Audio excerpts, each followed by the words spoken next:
2024 मध्ये घाटकोपर येथे पेट्रोल पंपावर अतिवृष्टी आणि मोठ्या वाऱ्यामुळे जाहिरात फलक पडून जवळजवळ 17 लोक मृत्युमुखी पडले होते आणि अनेक लोक जखमी झाले होते। त्याच्यानंतर त्याच्यावर गुन्हे दाखल झाले।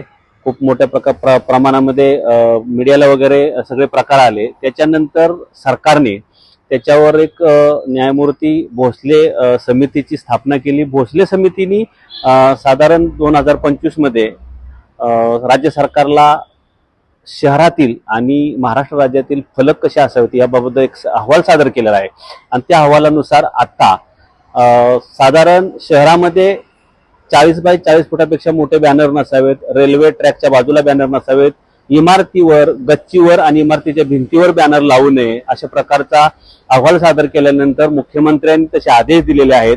संपूर्ण शहरांना, संपूर्ण महानगरपालिकेंना तसं सांगण्यात आलेलं आहे की येत्या 30 दिवसामध्ये आपण आपल्या शहरामध्ये 40 बाय 40 फुटापेक्षा मोठे बॅनर असतील तर ते तात्काळ काढावे, त्याच्यावर कारवाई करावी। भिंतीवर आणि गच्चीवर जर असे काही प्रकारचे जाहिरात फलक लावलेले असतील तर ते तात्काळ काढावेत। या संबंधात आम्ही नवी मुंबई महानगरपालिका, त्याच्यानंतर रेल्वेचे प्रबंधक, तसंच अतिक्रमण परवाना उपायुक्त या सर्वांना काल पर्यावरण सेवाभावी संस्थेच्या माध्यमातून निवेदन दिलेलं आहे आणि येत्या 30 दिवसात जर अनधिकृत फलक ज्याच्यावर जर कारवाई केली नाही तर पर्यावरण सेवाभावी संस्थेच्या माध्यमातून त्याच फलकावर चढून आमच्या माध्यमातून प्रशासनाच्या आणि आयुक्तांच्या विरोधात तीव्र आंदोलन केलं जाईल एवढं मी या ठिकाणी सांगतो आणि थांबतो। जय हिंद, जय महाराष्ट्र।